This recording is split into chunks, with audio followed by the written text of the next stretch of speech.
Welcome to the Guided Expressions podcast with Martin Williams, the place to learn and be inspired to live your best life. Here is your host, Martin Williams. Hey everyone, my name is Martin Williams. Thank you so much for tuning in to the Guided Expressions podcast. Don't forget to subscribe to the podcast. You can subscribe on Apple Podcasts, Spotify, YouTube, and on SoundCloud. All of the links will be provided at guidedexpressions.com/podcast.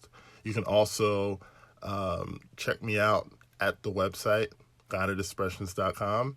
And while you're there, learn more about the Blueprint course, which is coming out in January. It is a course that will help you get everything that you want. It will help you attain the things that you've been reaching for, but maybe you haven't been able to attain up to this point. And I'm really excited to share it with you. I can't wait. So today what I wanted to talk to you about is the subject of staying engaged at work. A lot of people work a regular job, me included, and you do it for a variety of reasons. But the main reason for most people is it's a way to take care of yourself and take care of your family. It may not be your passion, right? And so sometimes we can get into a lull working at a job that may not be something that we're passionate about. And that's certainly understandable. Let's say that you have a desire to talk about Marvel movies or Star Wars movies or knitting or whatever the case may be. But you're in accounting right now. You know, you're working a job that has nothing to do with that. You're working a job that has, that's so far away from talking about Marvel movies that, there's times when you really have trouble staying engaged. But, the issue is you got to pay your bills and build that other business, that side business, your passion, up to a point where it can provide for your living. And we all know that takes time. And, you may get to a point where you get really tired of your job and it's like, you know what, I'm just going to go and do it. I'm going to quit. But then, you're starting from zero and it can kind of wreck your life. And if you have no way to really support yourself until that other business comes through, it can be a really difficult transition. So what do you do at work? How do you stay engaged at work? And one of the best ways that I know how is to always focus on improving. There's nothing wrong with improving at your job, even if it's a job that you may not want to become the CEO of that company. You may not want that, but why not get as much as you can out of that job while you're there, okay? And one of the best ways to do that is to always be focused on improving, right? Always be focused on getting better. Write down the tasks, the things that you have to do every single day. And when you list that out, give yourself a grade from 1 to 10, like 10 being the most proficient to the point where you can do it with your eyes closed, and 1 being, you're not that great at it. You're not really doing it at a proficient level, okay? So, really be hard on yourself and grade yourself. And what you will find is that, pretty much most of what you do, you can get better at. Now, certain things you may only need to get better a little bit, but there's other things where you might want to really challenge yourself to turn that 2 into an 8 or turn that 3 into a 7, right? You want to get to a place where in your job where you could train someone to do your job better than you were trained to do it, okay?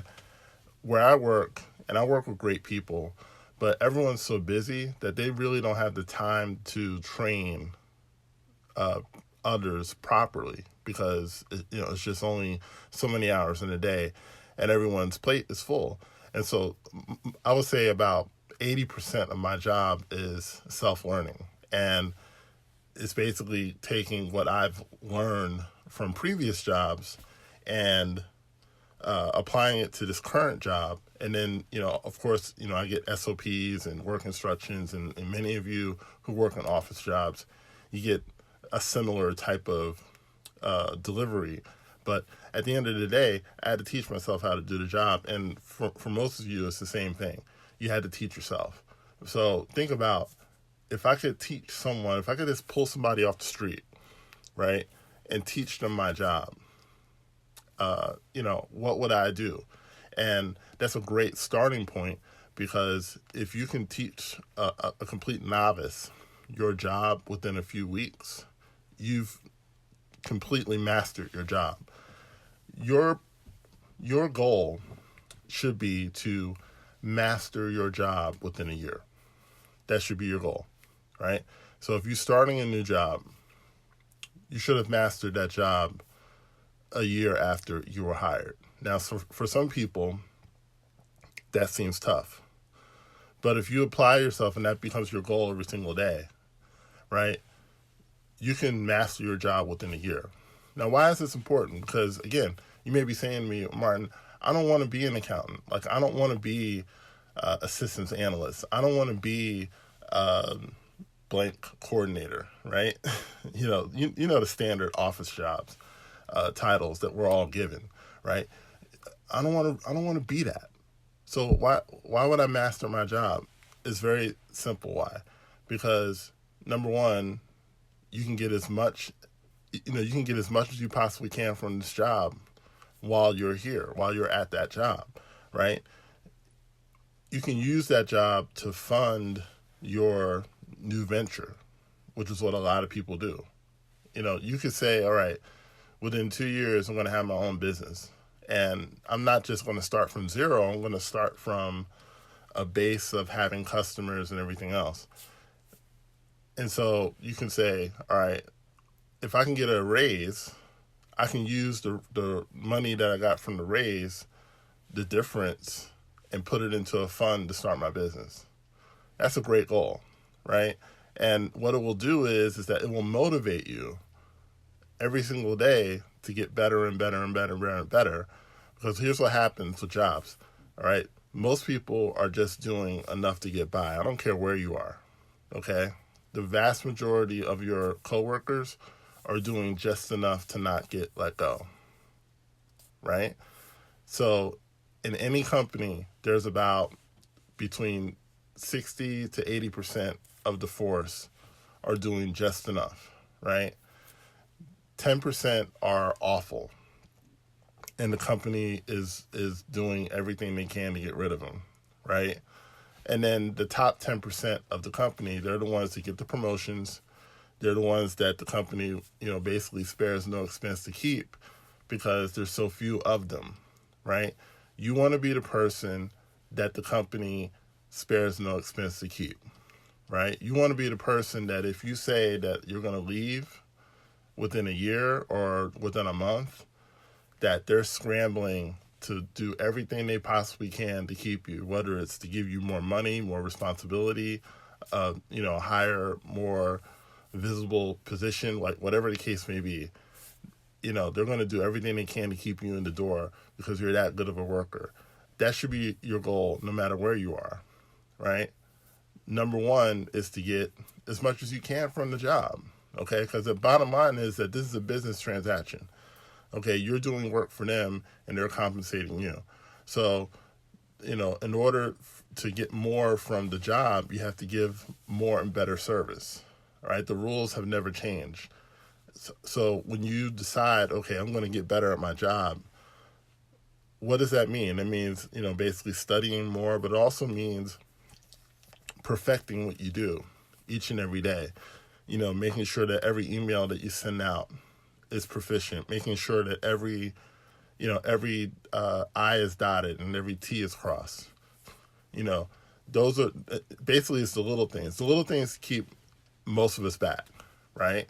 It's the little things. It's never the big things because the little things influence the big things, okay?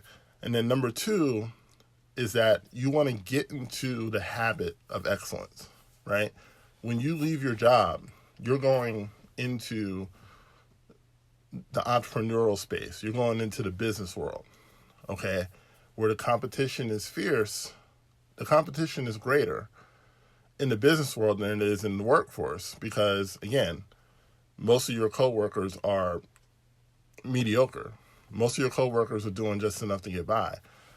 In the entrepreneurial space, everyone's trying to survive, right? So the competition is stiffer, but at the same time, the rewards are greater. In order for you to survive in the business world, you've got to be able to be excellent at what you do. You have to be able to stand head and shoulders above the competition. And some people feel like, well, I shouldn't have to compete. And I understand that. It's not so much that you're focusing on the competition, but you're focusing on being your best self to the point that there is no competition. You want to raise your level of excellence to the point where no one's competing with you, okay? Where do you think that starts? You can start it in the business world, or you can start it now. So when it comes time for you to venture out on your own, it's a habit, right? If you're going to talk about Marvel movies, you want to be the best person talking about Marvel movies that there is. You want to be the one that does the homework. You want to be the one that does the research. You want to be the one that people come to and say, well, if Martin didn't say it, then I don't believe it. You want to build that trust with your customer. And when you build your trust with that customer, you can sell them anything. You can sell them anything from a T-shirt to a meet and greet to a membership, and they'll buy it because you've built that level of trust with them, okay? So it's important that your excellence is top-notch. Like you want to raise your level of performance to such a high level that no one out here can compete with you. And the way that starts, it starts at the workplace, okay? So that's how you stay engaged at work. You decide, okay, I'm going to become a master at my job. And if you've been on the job more than a year, then decide that from a year from now, you're going to master your job. You're going to master your job to the point that you outgrow it and force your company to give you a promotion or, move on to a different position or move out into entrepreneurship if you're financially ready for it. So I want to challenge you to do that. My name is Martin Williams. I thank you so much for tuning in, and don't forget to subscribe to the podcast, and I will talk to you soon. Don't forget to subscribe to the Guided Expressions podcast on YouTube, Apple Podcasts, or Spotify to get all the latest content from Guided Expressions. No one builds a house without a blueprint, so why are you trying to build your dream life without one? That's how the Blueprint course was created. The Blueprint course is for people who know they were meant for more. Created by Martin Williams, the Blueprint is a streamlined way to help you create the life you've always wanted. Get instant access now by clicking the link in the description box or going to guidedexpressions.com/blueprint.